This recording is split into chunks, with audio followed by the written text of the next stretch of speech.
Hi everyone, Tea Drinker here. Today I'm reviewing Suzume. I've just literally finished watching this movie for the very first time. This movie was actually suggested by you guys over on the Patreon, so if you want to watch the full uncut reaction, as well as make suggestions for what movie I should watch next month, you can do all that on the Patreon, and without further ado, let's get into the review. Okay, so Suzume is a 2022 Japanese anime film. It's actually written and directed by Makoto Shinkai. When I was watching the movie for the first time, I was wondering whether or not this would actually be done by the same company that did Your Name. And not only is it the same company, it's actually the exact same writer and director. So, wow, I'm thoroughly impressed from, in the last hour, just doing like a little bit of research on the movie just so I'd have full context for going into the review. I found out that he is responsible for Your Name, Weathering with You, and Suzume. Now, with Suzume itself, I went into this movie completely blind. The only thing that I knew about this movie was that it was going to involve a high school student. That's about it. I prefer to go into movies as completely blind as possible. If you're suggesting me to watch something, bear that in mind, that I don't like any outside information whatsoever. I just like going into it completely as fresh as possible. So the film itself follows a 17-year-old girl, Suzume, and she meets a stranger, Sota, and the two of them team up to prevent a series of natural disasters that happen throughout Japan. We find out that there's a supernatural force at play that the two of them must work together in order to try their best to stop, for the sake not only of their own lives, but for that of the people living in Japan.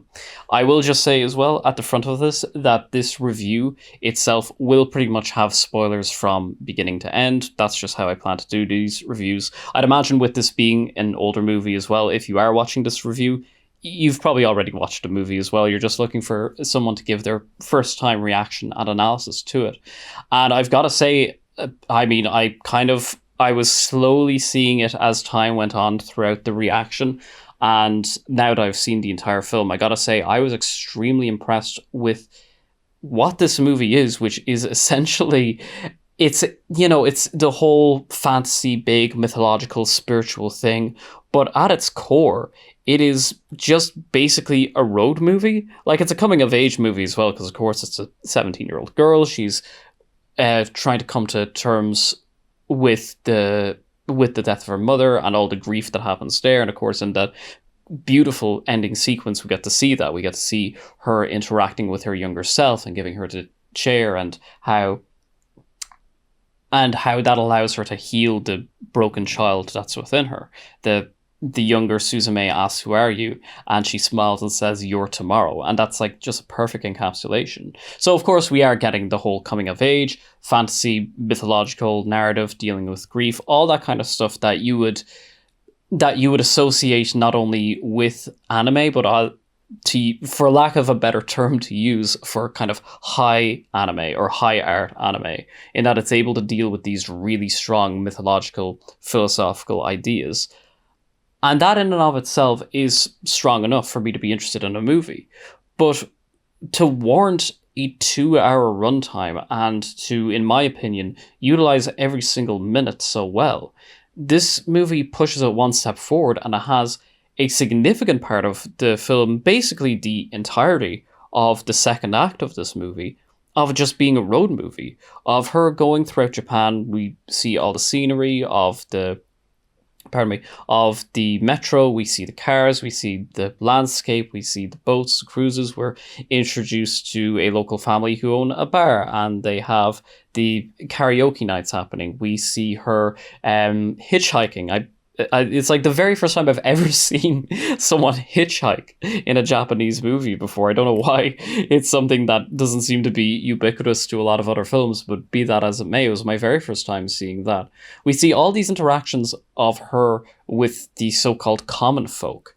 And I guess that does a lot for not only how it's world building that then affects her character in the center, which is showing her as just a young girl navigating these social interactions. We get a bit more, she stands less as kind of like the hero archetype. We do really see the reinforcement of a fish out of water, and how she's kind of zigzagging. She's kind of sometimes going one step forward, 2 steps back, or maybe 2 steps forward, 1 step back, with regards to her confidence as being the protagonist, as the one to solve the mythological issue. But of course, it serves a much stronger it serves a much stronger purpose in the sense that seeing all of these people and the lives they live in Japan constantly, just constantly getting the alerts on their phone with regards to there's an earthquake coming.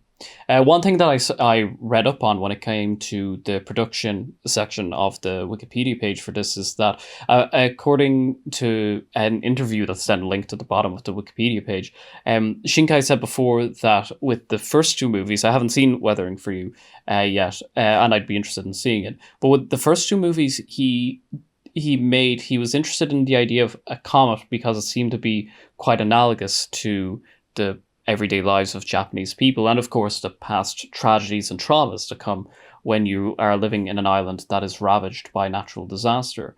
So I think then to have, as he says himself, to have the third movie drop the analogy and just have it be about earthquakes is very, very powerful. Because this film does have the fantastical element of us having like literal gods that we are fighting and trying to quell, and this is why we're traveling across Japan to begin with. But I'm interested to see how much of this film would still operate if you took out the mythological element and you just have it to do with these characters trying to deal with their own feelings of generational trauma and grief.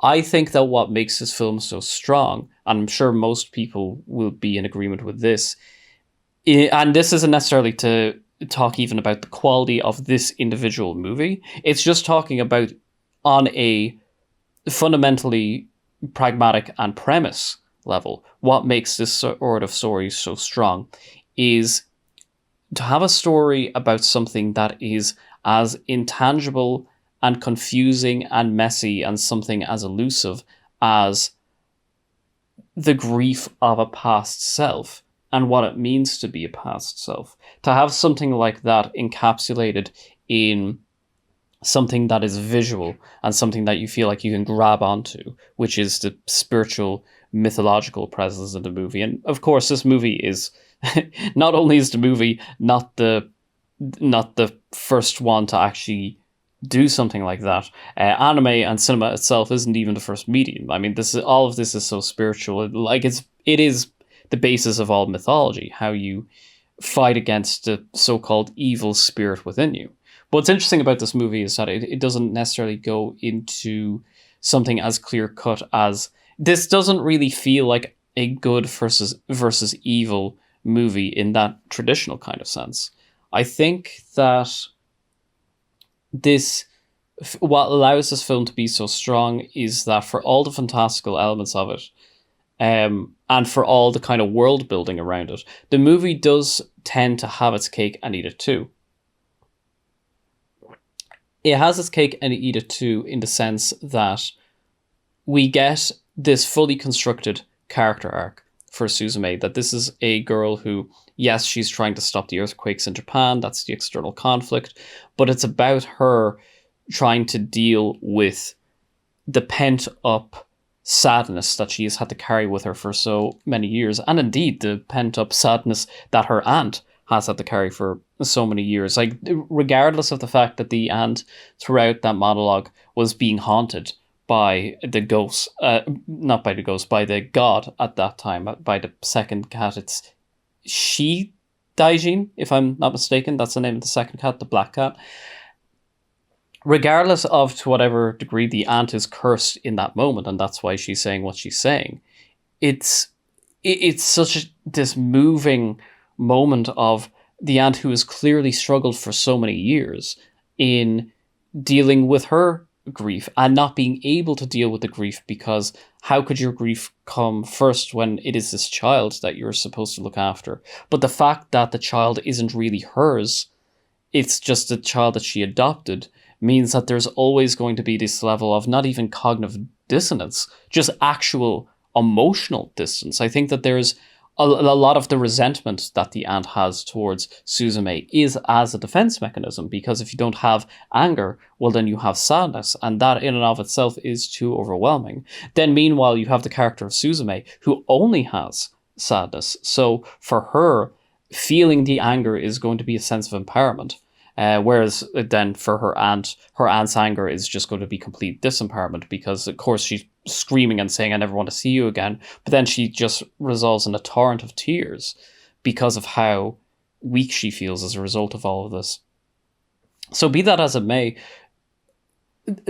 a scene such as that to occur in this movie, where we're trying to also stop the god that's causing earthquakes, and again, to bring this all back to my original point of what I think makes this film so unique and stands out as being so powerful, is to have your entire second act of this movie, again, just be a road movie, just to see who this young girl is, and to see how she interacts with this older university student who's turned into a chair, and he has this backstory of being from a lineage of people who, they're called closers, I believe, people who are in charge of sealing these portals throughout Japan to make sure that the worm doesn't escape.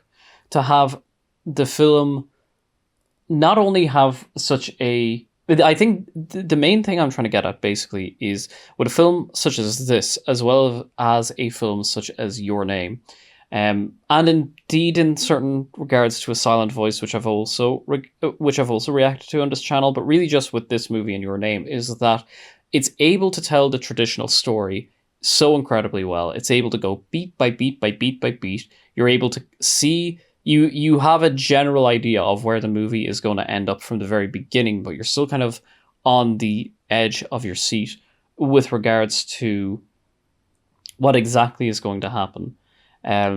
Because it's just directed so well and it's paced so well and all the characters make sense. There doesn't seem to be any tangible plot holes. There doesn't seem to be any moment of wasted time. And all of that is what makes for just a very well-made, by the book, incredibly technically proficient 1 hour movie. But then they do something different, which is they extend it out and they make this a 2 hour movie in which, yes, all the plot is there and we're going by the beats, but they are so interested, they being the filmmakers, not just the writer and director, they are so interested in asking these questions of, well, who are these characters? And why is this happening to them in particular? And there's so much personality that's added, that not only allows them to be a three-dimensional character and very kind of fleshed out in that regard. Again, with the likes of Suzume, it's not just I'm afraid of this, and then, no, I'm going to be this ultimate hero. In a way, her, let's say, external arc doesn't seem to really be there, because she hasn't changed immensely as a character by the end of this movie from the outside.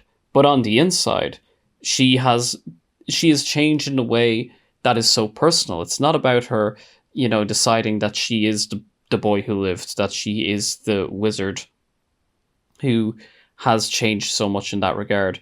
It's not about her making this. It's not about her discovering like she's the one in the Matrix or something like that.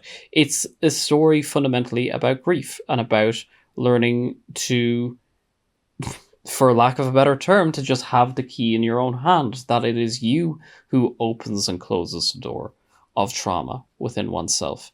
I think the main point I'm trying to get to is that what so impresses me about this movie and Your Name as well is that they had all the trappings to create a, by the book, just completely solid genre piece. That's also animated and also is a bit unique because it's about Japan, and it also brings in all these external factors with regards to how does an entire country deal with the collective trauma and response to the constant fear of earthquakes. That in and of itself would have been so impressive. But again, the fact that the movie does that extra step, it goes one step further and has so much of the movie just be about the interpersonal relationships and having the bits of comedy. There's a bit where the aunt and friend of Sato, when the three of them are into convertible and the cats start talking, it's when it's just Daijin. When Daijin starts talking and they're taken aback, like, what, a cat is talking? And Suzume says, no, that's ridiculous, a cat can't talk. And then that's it. It's a really brief moment of comedy, whereas they could have stretched it out and really milked it, but they didn't. They kept it small and subtle, and most importantly, they kept it organic to just how the characters themselves are thinking and how they're perceiving the world around them. And it really does remind me of Your Name in that way. And when the uh, when I believe it's the female protagonist inside the body of the male protagonist has to act as a waiter in the restaurant, and there's like lots of like both visual and also just dialogue, comedic moments there, which is very, very strong. I think that what has impressed me so much overall about this movie, as I do very much see it in a manner that's a sequel to Your Name. When the movie started and I still wasn't sure if it was or wasn't made by the same production team, I was seeing the scenery and I was like, oh, this just literally is the same neighborhood where those characters live their lives. I wonder if Shinkai himself is from that particular region in Japan. Oh, and also I found out as well from going to Wikipedia, when the title card came up on the movie, I wasn't sure what the second word is. And the second word is Tojimaru.